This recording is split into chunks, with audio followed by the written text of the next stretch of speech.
Kapten dan para penumpang kapal terperanjat melihat sosok yang menyambut mereka di pulau itu. Mereka mengenal betul sosok itu sebab mereka semua menyaksikan kematiannya 3 hari yang lalu. Mereka bahkan memandikan, mengurus jenazahnya, sampai kemudian dilarungkan ke laut sebagai bentuk pemakaman di tengah laut. Sosok itu kini hidup, sehat, dan menyambut mereka di pulau itu. Dan sosok itu adalah Syekh Muhammad Yusuf Al-Makassari. Syekh Muhammad Yusuf Al-Makassari adalah seorang kekasih Allah, seorang waliullah berasal dari Makassar. Setelah kapten dan para penumpang ngobrol cukup lama dengan Syekh Yusuf di pulau itu, lebih dulu pamit dan mempersilahkan jika ada yang masih ingin melanjutkan obrolan. Tetapi kapten mengingatkan bahwa sebelum maghrib kembali melanjutkan perjalanan ke Makkah. Akhirnya hanya berempat, Syekh Yusuf dan 3 orang lainnya untuk melanjutkan obrolan di pantai itu.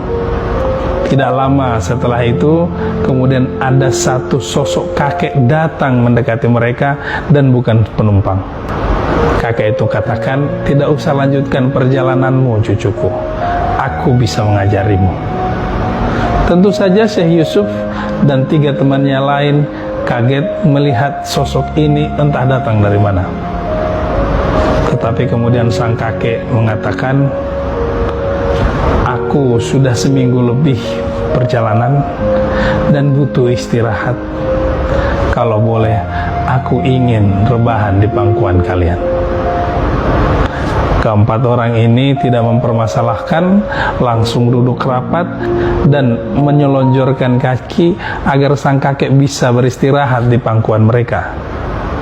Kepala sang kakek berada persis di pangkuan Syekh Yusuf Al-Makassari.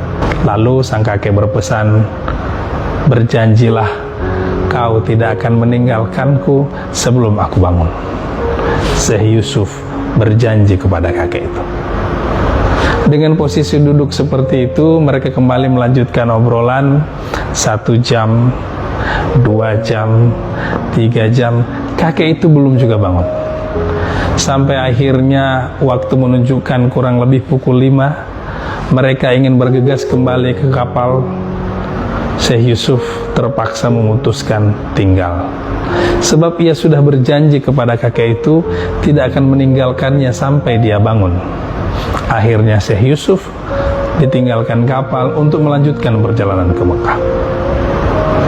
Sampai pada malam harinya, kakek itu masih saja tidur dan Syekh Yusuf tetap setia menunggunya. Masalah lebih buruk ketika pada pagi harinya ternyata kakek yang di pangkuan Syekh Yusuf meninggal dunia. Apa yang harus saya lakukan sekarang, pikir Syekh Yusuf. Ia ingin melanjutkan perjalanan, tapi sisi lain ia sudah terlanjur berjanji kepada sang kakek tidak akan meninggalkannya sampai dia bangun. Masalahnya, orang sudah meninggal, kapan bangunnya? Dalam kondisi seperti ini, Syekh Yusuf hanya bisa pasrah, berzikir, berdoa kepada Allah sambil memejamkan mata. 1 hari, 2 hari, 3 hari, dan seterusnya. Sementara jenazah yang ada di pangkuannya semakin hari semakin hancur, bengkak, membusuk, bahkan berulat. Sampailah di hari ke-7, Syekh Yusuf Al-Makassari membuka mata sebab mendengar seseorang bersin di dekatnya. Setelah matanya dibuka, ia melihat bahwa ternyata yang bersin adalah kakek itu, sudah dalam kondisi hidup dan tubuhnya sehat seperti semula. Dari situ taulah ia bahwa sang kakek tersebut tidak lain adalah Nabiullah Khidir alaihissalam. Syekh Yusuf Al-Makassari berguru padanya sebelum sampai kemudian melanjutkan kembali perjalanan ke Makkah. Syekh Yusuf Al-Makassari memberikan teladan bahwa bagaimana seseorang harus memenuhi janjinya. Sebagai seorang muslim, Syekh Yusuf Al-Makassari memahami betul mereka yang tidak memenuhi janji di dalam Islam disebut sebagai orang munafik. Dalam Islam diajarkan ayatul munafiki thalathun, tanda-tanda orang munafik itu ada 3. Idza haddatsa kadzaba, jika ia berbicara dia bohong. Wa idza wa'ada akhlafa, jika ia berjanji ia ingkar. Wa idza tumina khana, dan jika ia diberi amanat ia berkhianat.